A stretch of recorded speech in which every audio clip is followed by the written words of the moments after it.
பெருமாளை வந்து தூங்க விடுறதே கிடையாது. ஒரு நாளைக்கு 1/2 மணி நேரம் 1 மணி காலம் தான் அவருக்கு அவகாசமே. ராத்திரி 1 மணிலேருந்து 2 மணி வரைக்கும். அவரை கண்டுபிடிக்கணுமா அத? திருப்பதியில அட்டூழியம் நடக்குதுன்னு கண்டுபிடிக்கணுமா? உலகம் அறிஞ்ச விஷயமாச்சே. அது பிரசாதமே இல்லன்னு நான் முதல்ல சொல்லிட்டேன்மா. நான் பிரசாதமே இல்லன்னு சொல்லிட்டேன் அத. திருப்பி திருப்பி பிரசாதம் சொல்லக்கூடாது அத. அது ஒரு தின்பண்டம். கோவிலுக்கு போனோமா, பெருமாளை சேவிச்சோமா, வந்தோமான்னு இருக்காம அங்க போய் அதை தின்றேன் இதை தின்றேன்னு சொல்லிட்டு வாங்கிட்டு ஏன் வரீங்க? பவன் கல்யாணம் நேத்துக்கு வந்து சொல்றாரு, அவர் அரசியலுக்காக சொல்றாரு. அவர் என்ன பண்ணாரு? இதுக்கு வந்துட்டாருல்ல, இப்ப பார்ட்டியில கூட இருக்காருல்ல. திருமலா திருப்பதி தேவஸ்தானத்துல இருக்கிற அரசியல்வாதிகள் வெள்ள தூக்கி அனுப்பி அடிக்க சொல்லுங்க பாக்க. பெருமாளை சேவிக்க போனாக்கா, கோவிலுக்கு போனாக்கா பட்டினியா போ. இங்க போகும் போதே இவனுக்கு எல்லா சாப்பாடும் போடணும். ஜெகன்மோகன் ரெட்டி நல்லவரு, சந்திரபாபு நாயுடு கெட்டவர்னு நான் சொல்லல. இரண்டுமே ஒரே முட்டையில ஊற மட்டும் தான் நான் சொல்றேன். இன்னைக்கு அப்படி இருக்கா? என்னமோ இன்னைக்கு யாரோ மாற்று மதத்தவர் அந்த கோவிலுக்கு வந்துட்டாக்க அப்படியே பெருமையா பேசுறோம். என்னத்துக்கு பெருமை பேசுறோம்? மாற்று மதத்தை எதுக்கு அந்த கோவிலுக்கு வரணும்?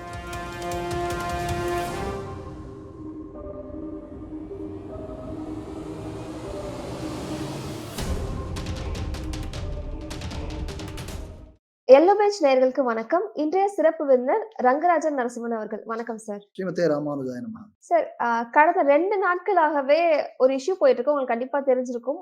திருப்பதி லட்டுல வந்து மாட்டு கொழுப்பு, அதுக்கப்புறம் ஃபிஷ் ஆயில், அதுக்கப்புறம் பன்றி கொழுப்பு இதெல்லாம் சேர்க்கப்படுறதா ஒரு லேப் ரிப்போர்ட் வெளியாகிருக்கு இல்லையா? இத பத்தி உங்களோட முதல் கட்ட கருத்து என்ன சார்? திருப்பதியில எதுதான் சரியா இருக்கு? எதுவுமே சரி கிடையாது.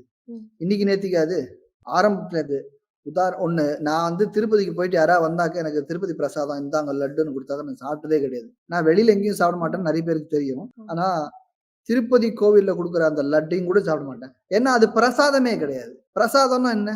கடவுளுக்கு படைத்து அதை நம்ம ஸ்வீகாரிக்கப்படுகிறோம். பெருமாள் சாப்பிட்டது நம்ம மீதி சாப்பிடுறோம் அப்படின்னு ஒரு எண்ணத்துல பாவிச்சு சாப்பிடுறது தானே அது. இந்த லட்டு எல்லாம் அவங்க பண்றாங்க இல்லையா, அது என்ன கடவுளுக்கு படைக்கப்பட்டதா? அது அப்படியே ஃபேக்டரியில இருந்து அப்படியே கொண்டு வந்து வித்து அப்படியே கொண்டு வந்து வெளியே விற்கிறாங்க. அவ்வளவுதான். சோ அது வந்து ஃபர்ஸ்ட் ஆஃப் ஆல் இது பிரசாதம் இல்ல. நம்பர் 1. நம்பர் 2, அதுக்கு ஒரு நடைமுறை சிக்கலும் இருக்கு இல்லையா சார்? பிரசாதம் ஏன் சொல்றீங்க? ஸ்வீட்னு சொல்லிட்டு போங்க. ஏன் பிரசாதம் சொல்லி போய் சொல்றீங்க? ஸ்வீட்னு சொல்ல வேண்டியதானே? யாரும் சொல்ல லட்டு விக்கிறேன் வைக்க கூடாதுன்னு சொல்லலையே நானு. வைக்க கூடாதுதான். கோவில்ல போய் எதுக்கு லட்டு விக்கணும்? கோவில் என்ன ஸ்வீட் சாலா? அங்க 150 ரோட்ல போனாக்க மிக்சர் கடை, முறுக்கு கடை எல்லாம் விக்கிறானே. அத மாதிரி விக்க வேண்டியதானே நீங்களும்? அது ஏன் பிரசாதம்னு சொல்றீங்க? திருப்பதி பிரசாதம் ஏன் சொல்றீங்க? அப்ப அது 420 வேலை. உங்களை ஏமாத்துறாங்கன்னு அர்த்தம். கரெக்டா? ஏன் ஏமாத்தணும்? நடைமுறை சிக்கல்னு சொல்லிட்டு நீங்க ஏமாத்தலாமா? ஏமாத்துறவன் எல்லாருமே நடைமுறை சிக்கல் இருக்குன்னு சொல்லிட்டு ஏத்துட்டுருவோமா? அதனால நம்பர் 1 இது பிரசாதம் இல்லை. நம்பர் 2, திருப்பதியில எல்லாமே மொத்தம் ஊழல் தான்.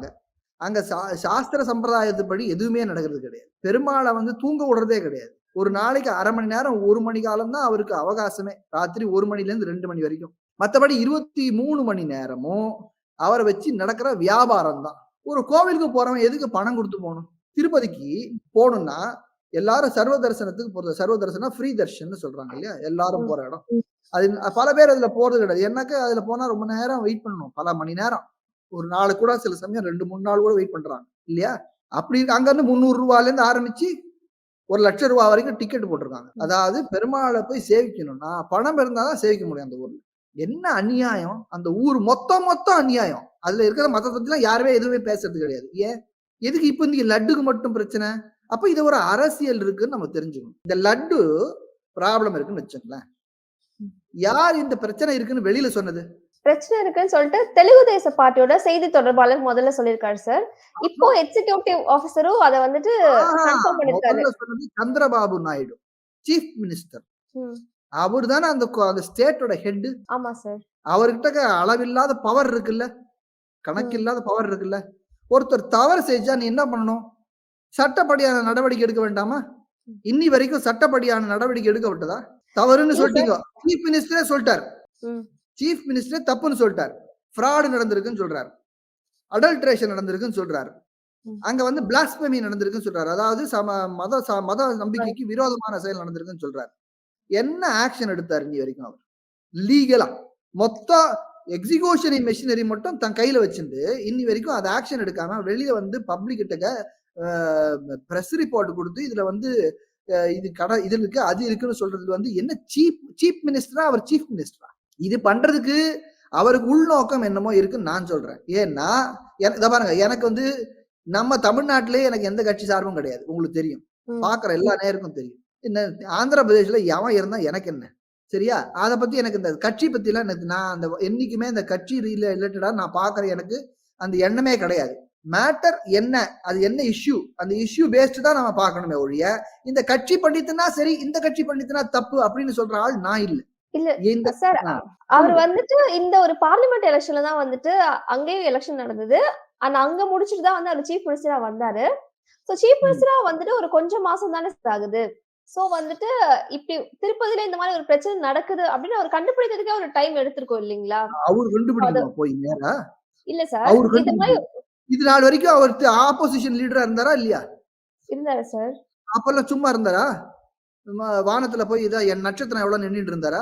அப்பெல்லாம் என்ன பண்ணிட்டு இருந்தார்? அவர் கண்டுபிடிக்கணுமா? அத திருப்பதியில அட்டூழியம் நடக்கிறதுன்னு கண்டுபிடிக்கணுமா? உலகம் அறிஞ்ச விஷயமாச்சே. எப்படி திருப்பதினா உலகம் தான் தெரியுமோ, அங்க நடக்கிற அட்டூழியம் கூட உலகம் பூரா தெரியுமாச்சே. இதுக்கு என்னத்துக்கு நீங்க வந்து பெருசா உங்களுக்கு இத்தனை நேரம் ஆகணும்? ஜூலை மாசம், ஆகஸ்ட், செப்டம்பர் இந்த ரிப்போர்ட்னு சொல்லப்படுகிற அந்த பேப்பர் என்னைக்கு வெளியில வந்தது? ஜூலை மாசம். இன்னைக்கு என்ன இது? செப்டம்பர் முடிச்சு அக்டோபர் வரப்போகுது. 2 மாசம் என்ன தூங்கிட்டு இருந்தாரா? இல்ல நல்ல நாள் பார்த்துட்டு இருந்தாரா? 2 மாசமா என்ன நடந்துட்டு? 2 மாசமா என்ன ஸ்டெப் எடுக்கப்பட்டது? 2 மாசமா இது இந்த ஜூலைல அப்ப இவரே சொல்றதே உண்மைனே வச்சுக்கலாமே. அப்ப ஜூலை மாசம் இந்த ரிப்போர்ட் வந்ததுல இருந்து இன்னி வரைக்கும் எந்த சேஞ்சுமே நடக்கலையா? அப்ப அங்க அங்க அங்க பண்ற நெய் அதே நெய் தானா? இவரு விட்டுட்டே இருந்தாரா? நடைமுறை சிக்கல் இருந்துன்னு சொல்லிட்டு விட்டுட்டாரா? ஒரு மாதிரி பேசணும். இல்ல உங்களோட ஒப்பீனியன் படியே அவர் எதிர்கட்சியா இருக்கும் போதே இந்த குற்றத்தை வச்சிருந்தா அவருக்கு இன்னும் ஒரு அரசியல் லாபம் அதிகமா தானே இருந்திருக்கும். இப்ப ஆளுங்கட்சியா வைக்கும் போது அவருடைய அப்ஜெக்டிவ் அப்படிங்கிறது திருப்பதியில உண்மையிலேயே வந்துட்டு பிரசாதம் பியூரிட்டியா இருக்கணும் அப்படிங்கிறது தானே சார் இருக்கு. நீங்க பிரசாதத்தை விட்டு தள்ளுங்கம்மா, கோவில் பியூரிட்டியா இருக்கான்னு நான் கேக்குறேன். அது பிரசாதமே இல்லன்னு நான் முதல்ல சொல்லிட்டேன்மா. நான் பிரசாதமே இல்லன்னு சொல்லிட்டேன். அத திருப்பி திருப்பி பிரசாதம் சொல்லக்கூடாது.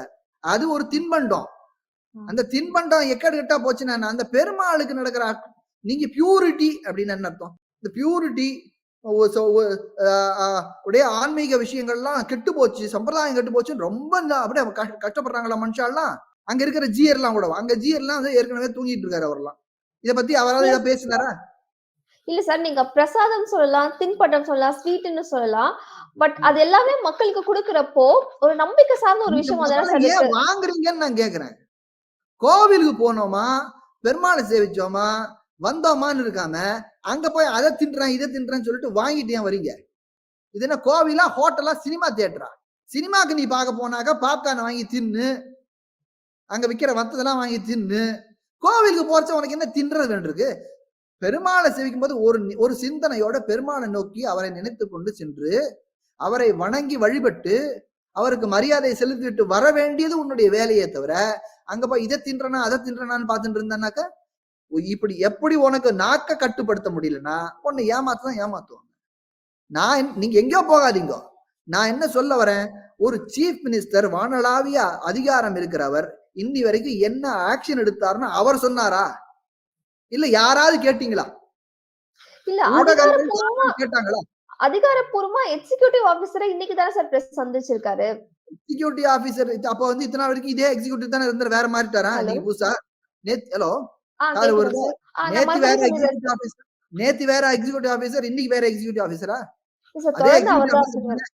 இன்னைக்கு மட்டும் தான் திடீர்னு கண்டுபிடிச்சாங்களா? நீங்க தான் சொன்னீங்க கொஞ்ச நாளைக்கு முன்னாடி, கொஞ்ச நேரத்துக்கு முன்னாடி அது ரொம்ப நாளா இருந்துட்டு இருக்கு, இவருக்கு டைம் ஆச்சு கண்டுபிடிக்கிறதுக்குன்னு. எக்ஸிகியூட்டிவ் ஆபீசர் போய் நேரா சந்திரபாபு நாயுடு பார்த்து சொல்லிட்டு வந்தாரா?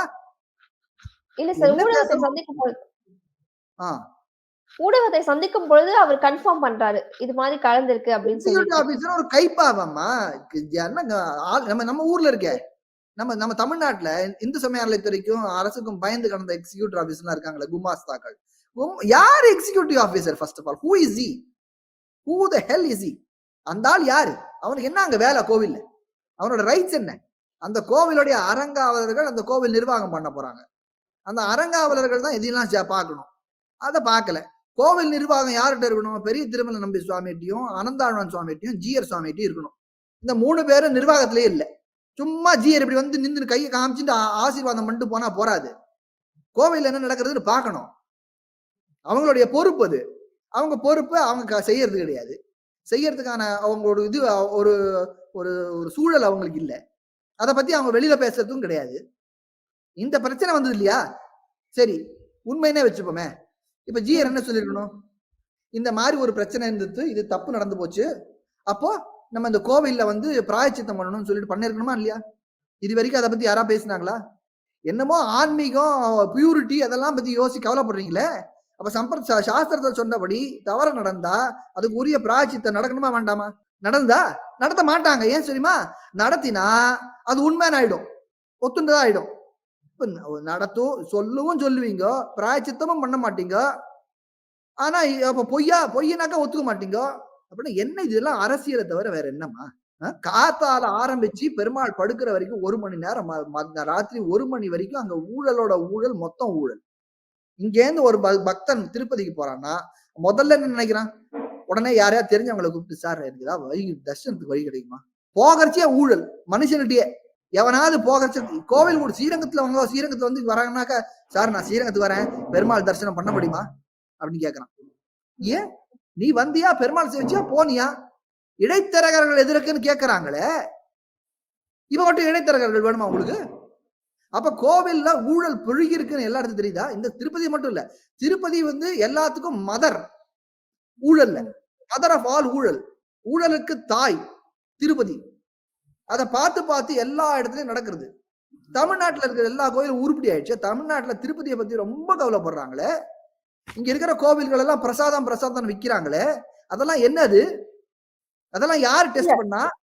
இல்ல தொடர்ந்து பழனிலயும் இதே மாதிரி ஒரு குற்றச்சாட்டு வைக்கிறாங்க இல்ல? நான் ரொம்ப நாளா சொல்லிட்டு இருக்கேன். காதுல எல்லாம் விழல. ஸ்ரீரங்கத்துல வெளியில ஹோட்டல்ல இருந்து பண்ணி கொண்டு வந்து வைக்கிறேன்னு நான் சொல்லியிருக்கேன். வீடியோ போட்டிருக்கேன். 3 வருஷம் 4, 5 வருஷத்துக்கு முன்னாடி வீடியோ போட்டிருக்கேன். வாசல்ல மறிச்சு வெளியில அனுப்பியிருக்கேன். வெளியில இருந்து எடுத்துட்டு வரான். அது பிரசாதம் சொல்லி விக்கிறீங்க உள்ள. நான் தான் சொல்லிட்டு இருக்கேன். மெட்ராஸ் ஹைகோர்ட்ல வழக்கே இருக்கு. என்னோட வழக்கே. இதெல்லாம் பிரசாதமே கிடையாது. ஸ்வீட் கடை, பிரசாத கடைன்னு சொல்றதே ஃப்ராடு. இது ஏமாத்து வேலை. இதெல்லாம் ஒழிக்கணும். இந்து சமய அறநிலையத்துறை சட்டத்தின்படி கோவிலுக்குள்ள எந்த வியாபாரம் நடக்கூடாதுன்னு சொல்லியிருக்கு. இந்த பிரசாதத்தை மட்டும் வியாபாரம் பண்ணலாமா? பிரசாதத்தை வியாபாரமே பண்ணக்கூடாது. எதுக்கு பிரசாதத்தை வியாபாரம் பண்ற? அப்ப பணம் இல்லாதவன் பிரசாதம் கிடையாது அவனுக்கு. நீங்க நான் இது பிரசாதம் சுவாமிக்கு படைச்சதேன்னு வச்சுங்களேன். அப்ப பணம் இல்லைன்னா அவனால வாங்கவே முடியாது. அத என்ன பேசுறோம் நம்ம? அப்ப பிரசாதத்தை வித்து வாங்கி காசு கொடுத்துதான் நம்ம பண்ணணுமா? ஒரு கோவில் இதுவா? கோவில் என்ன வணிக ஸ்தலம் நினைச்சிட்டு இருக்காங்க எல்லாரும். அதனாலதான் இத்தனை பிரச்சனைகளும் அங்க வருது. அங்க கோடிக்கணக்குல திருப்பதியில 6 மாசத்துக்கு ஒரு தடவை டெண்டர் கொடுக்குறாங்க. 6 மாச சப்ளைக்கு நெய்க்கு. 6 மாச சப்ளைக்கு நெய்க்கு டெண்டர் கொடுக்குறாங்க. சில சமயம் 2 மாசம், சில சமயம் காரணங்கள்னால மாறுது.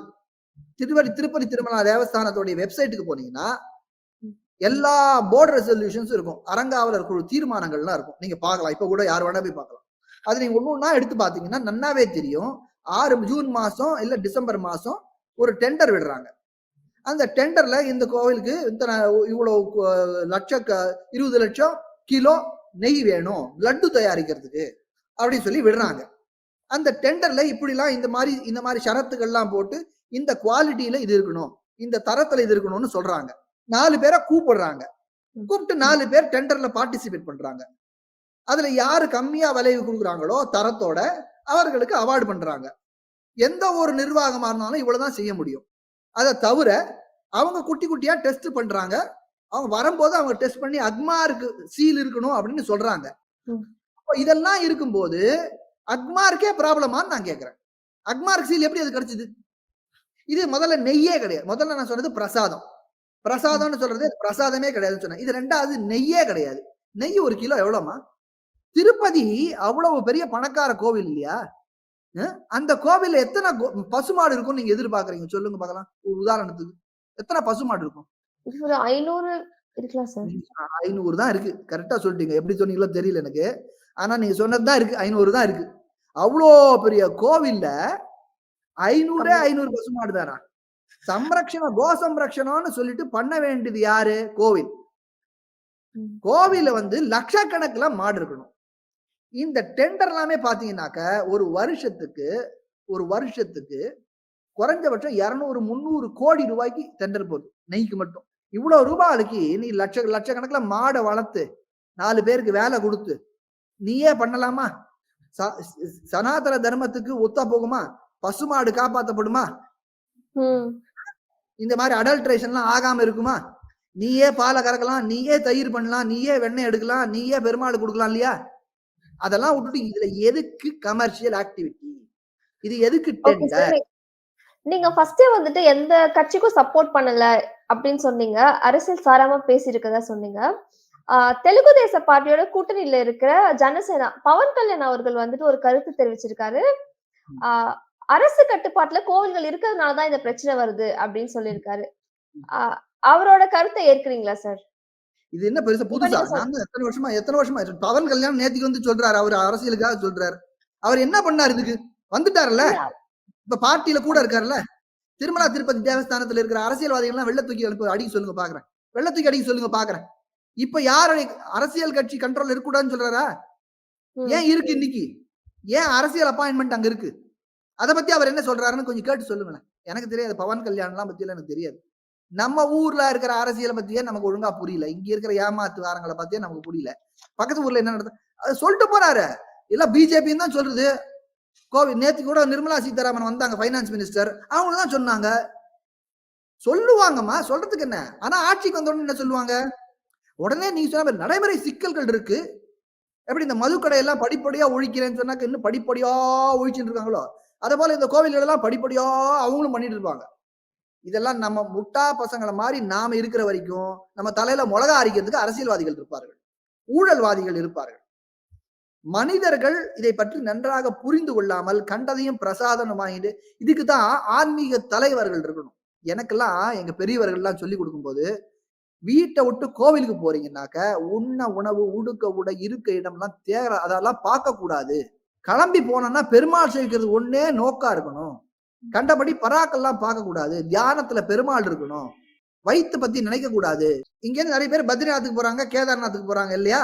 அவங்க இங்க போகும்போதே, இங்க இருந்தே போகும்போதே அவங்க என்ன பண்றாங்க? அங்க சாப்பாடு கிடைக்குமா? தங்க வசதி கிடைக்குமா? என்ன எந்த சுத்தி எங்க பார்க்கலாம்? அதுக்கப்புறம் அந்த ஊரை போய் பெருமாள் சேவிச்சுட்டு வரதுக்கு போறதை விட்டுட்டு சுத்தி என்ன இருக்குன்னு பார்க்கலாம். மணாலிக்கு போலாமா? அங்க போலாமா? டார்ஜிலிங் போலாமா? இந்த புத்தி எல்லாம் இருக்கிற வரைக்கும் உனக்கு பக்தியே கிடையாது. அப்ப பக்தி எப்படி? எங்க பெரியவர்கள்லாம் எங்களுக்கு சொல்லி கொடுத்ததெல்லாம் பெருமாளை செவிக்க போனாக்க, கோவிலுக்கு போனாக்க பட்டினியா போ. இங்க போகும்போதே இவனுக்கு எல்லா சாப்பாடும் போடணும். கோவில் அன்னதானம் போடுவாங்களா? எத்தனை மணிக்கு போடுவாங்கன்றத பார்த்துன்னு போவான். அப்புறம் வயிற்று சாப்பிட்டா வயிற்று ஃபுல்லா ஆச்சுன்னா என்ன அர்த்தம்? அப்புறம் இயற்கை உபாதை வரும். 1க்கு போகணும், 2க்கு போகணும், அதுக்கப்புறம் டாய்லெட் கட்டுன்னு சொல்லுவான். அப்ப அதை செலவு பண்ணணும். கோவிலுக்குள்ள டாய்லெட் கட்டுறானுங்க. இதான் நடக்கிறது. பக்தி எங்க நடக்கிறது? கோவில்ல வியாபாரத்தை தவிர என்ன நடக்கிறது? அதான் சொல்றேன், ஆன்மீக தலைவர்கள் இதெல்லாம் முன்னாடி நின்று வந்து பேசணும். ஜீயர்களோ ஆச்சாரியர்களோ ஒரு மதத்துல அந்தந்த சம்பிரதாயத்துக்கு மத குருமார்கள் இருக்காரு இல்லையா, அவர்கள் இதை பத்தி பேசணும். அவர்கள் கோவிலுக்கு போகணும்னா எப்படி போகணும்னு சொல்லி கொடுக்கணும். என்னமோ இவன் சினிமா தியேட்டருக்கு போற மாதிரி கோவிலுக்கு போறான். இங்க இருந்தே புக் பண்ணிக்கிறான் ஆன்லைன்ல. திருப்பதிக்கு போறதுக்கு இங்க இருந்தே புக் பண்ணிக்கிறான். சினிமா தியேட்டருக்கு போறது இங்க இருந்தே புக் பண்ற மாதிரி புக் மை டிக்கெட், அது மாதிரி அங்கேயே புக் மை டிக்கெட் போடுறாங்க. அதுக்கப்புறம் இங்க இருந்தே ஒருத்தன் இங்க காத்தால நம்ம தமிழ்நாடு அரசு என்ன பண்றது? இங்க இருந்து அனுப்புறது பஸ். அந்த பஸ்லயே போவீங்களா, டக்கு நிறைவீங்களா, பிரேக் தர்ஷன் கொடுப்பாங்களா, சேவிப்பீங்களா, திருப்பி சாயங்காலம் வந்துருவீங்களா, 500 5000 ரூபாய் அப்படின்னு இதை வச்சு வியாபாரத்தை தவிர என்ன நடக்கிறது? அங்க இருக்கிற பெருமாள் நன்னா இருக்காரா, சாப்பிட்டாரா, தூங்குனாரா அப்படின்ற எண்ணம் நமக்கு எல்லாம் கிடையாது. அங்க இருக்கிற சம்பிரதாயம் காப்பாற்றப்படுறதா அப்படிங்கிற எண்ணம் எல்லாம் நமக்கு இல்லை. இதெல்லாம் போயிடுச்சுன்னா அங்க இருக்கிறது என்ன இருக்கும்? குப்பை தான் இருக்கும். அப்ப குப்பை இருக்கிற இடத்துல வேற என்னத்தை எதிர்பார்க்க முடியும்? குப்பை சாக்கடையாகி அப்படித்தான் இருக்கும். அதான் சொல்றேன், திருமலா திருப்பதி தேவஸ்தானம், திருமலா திருப்பதி கோவில், அந்த கோவில்களை போன்ற ஒரு தப்பான உதாரண கோவில் எதுவுமே இருக்க முடியாது. எல்லா இடத்துலயும் நடக்கிற அட்டூழியங்களுக்கு முதல் எல்லாரும் எங்க காமிக்கிறாங்க தெரியுமா? கைய திருப்பதியிலே நடக்கிறதே. திருப்பதியில் நடந்தா எல்லாம் சரியா போயிடுமா? எந்த ஆன்மீக தலைவரும் இதை பத்தி பேசுறது கிடையாது. அதனாலதான் இன்னைக்கு அரசியல்வாதிகள் இதை வச்சு அரசியல் நடத்துறாங்க. நான் ஜெகன்மோகன் ரெட்டி நல்லவரு, சந்திரபாபு நாயுடு கெட்டவர்கள் நான் சொல்லல. இரண்டுமே ஒரே முட்டையில ஊற மட்டும் தான் நான் சொல்றேன். அவர் இருந்த வரைக்கும் அவர் அரசியல் பண்ணார். அதை வச்சுட்டு கோவில தனக்கு வேணுங்கிற ஆளெல்லாம் போட்டுக்கிட்டாரு. இவருக்கு வந்தோடனே இவருக்கு பண்ணுங்கிற ஆளுகள்லாம் போட்டுக்கிறாரு. அவரை பத்தி ஏதாவது அசிங்கப்படுத்தணுன்றதுக்காக இவர் இந்த மாதிரி பேசுறாரு. ஆக மொத்தம் இந்த விஷயத்துல யாருக்குமே தெளிவே வரப்போறதில்ல. அந்த ரிப்போர்ட் கிட்ட வரேன் இப்போ. அந்த ரிப்போர்ட் எடுத்தீங்க இல்லையா? ரிப்போர்ட் பார்த்திருக்கீங்க. நான் உங்களுக்கு கூட அனுப்பினேன். அந்த ரிப்போர்ட்ட பாருங்க. அந்த ரிப்போர்ட்ல எங்க மாட்டு கொழுப்பு இருக்குன்னு போட்டிருக்கு சொல்லுங்க. 3ஆம் பக்கத்துல சஸ்பெக்டட் இருக்கு. அடல்ட் 3ஆம் பக்கத்துல இருக்கு. முதல் 2 பக்கத்த எந்த சேனலும் காமிக்கல. 3ஆம் பக்கத்துல அந்த ரிப்போர்ட்ட நீங்க இதுல போடுங்க. இத போடுறதுக்கு முன்னாடி பப்ளிஷ் பண்றதுக்கு முன்னாடி இத போட்டா தான் மனுஷாளுக்கு தெரியும். அந்த ரிப்போர்ட்ட நீங்க எடுத்து பாத்தீங்கன்னா அதுல ஒரு எஸ் வேல்யூன்னு இருக்கு. எஸ் வேல்யூன்னு என்ன அர்த்தம்? யாருக்காவது தெரியுமா? அது ஒரு டெக்னிக்கல் ரிப்போர்ட் கரெக்ட்டா? அந்த டெக்னிக்கல் ரிப்போர்ட் யாரு படிக்க முடியும்? ஒரு நிபுணர் தானே படிக்க முடியும். இந்த முதல்ல திருப்பி சொல்றேன். பிரசாதமே கிடையாது, நெய்யே கிடையாது. அத பத்தி எல்லாம் யாரும் விவாதம் பண்ணல. அத பத்தி விவாதம் பண்ணணும். கோவில்களை யார நடத்தணும்ன்றத பத்தி விவாதம் பண்ணணும். அங்க இருக்கிற ஜீயர்மார்கள் ஏன் சும்மா இருக்காருன்றது கேள்வி கேட்கணும். அங்க இருக்கிற அந்த அனந்தாழ்வான் சுவாமியும் பெரிய திருமல நம்பி சுவாமியும் என்ன பண்றான்னு கேட்கணும். ஏன்னா ராமானுஜாச்சாரியார் அவர்களை நியமிச்சிருக்கார். ராமானுஜாச்சாரியார் அந்த கோவில் நிர்வாகத்துக்காக அந்த ராஜா தெலுங்கு தேச ராஜா இருந்தப்போ ராமானுஜர் போனப்போ இந்த கோவிலை நீங்க இல்லாத சமயத்துல எப்படி நாங்க பார்த்துக்க போறோம்னு சொன்னப்ப அவர் சொன்னார், இவர் 2 பேரும் தலைமையை வைத்துக் கொண்டு ஜீயரை அவர்களுக்கு உதவியாக வைத்து நான் இந்த ஜீயரை நியமிக்கிறேன். இந்த ஜீயரை கொண்டு இந்த கோவில் நிர்வாகம் செய்யுங்கள். ஸ்ரீ வைஷ்ணவர்கள் மட்டும் வரக்கூடியதாக வச்சுக்கோங்க. அப்ப இந்த கோவில் நல்லா இருக்கும்னு சொன்னார். இன்னைக்கு அப்படி இருக்கா? என்னமோ இன்னைக்கு யாரோ மாற்று மதத்தவர் அந்த கோவிலுக்கு வந்துட்டாக்க அப்படியே பெருமையா பேசுறோம். என்னத்துக்கு பெருமை பேசுறோம்? மாற்று மதத்தை எதுக்கு அந்த கோவிலுக்கு வரணும்? இப்படி எல்லாம் கண்டவெல்லாம் வரவன் அப்புறம் போர்டுல அவன் இருப்பான். அந்த அந்த ஜாதி இருக்கா, இந்த ஜாதி இருக்கா. அப்ப இது எதுக்கு தேவையில்லாம இந்த கிளாஷ்? இந்த கிளாஷ் எதுக்கு? ஒரு சைவ கோவிலை சைவர்கள் பார்த்துக் கொள்ள வேண்டும், வைஷ்ணவ கோவிலை வைஷ்ணவர்கள் பார்த்துக் கொள்ள வேண்டும், சாக்த கோவிலை சாக்தர்கள் பார்த்துக் கொள்ள வேண்டும். அதுதான் சட்டம். நாட்டினுடைய ஆர்டிகல் 26 அதான் சொல்றது. Denomination has the rights to manage and maintain the religious institution and administer. அதெல்லாம் இம்ப்ளிமெண்ட் பண்றது. அதை பத்தி எல்லாம் யாரும் பேச மாட்டாங்க. ஆனா ஏதோ யாரோ ஒருத்தர் வந்து அதுவும் சீஃப் மினிஸ்டர் வந்து இப்படி பேசினது ரொம்ப ரொம்ப ரொம்ப ரொம்ப மோசமான செயல்.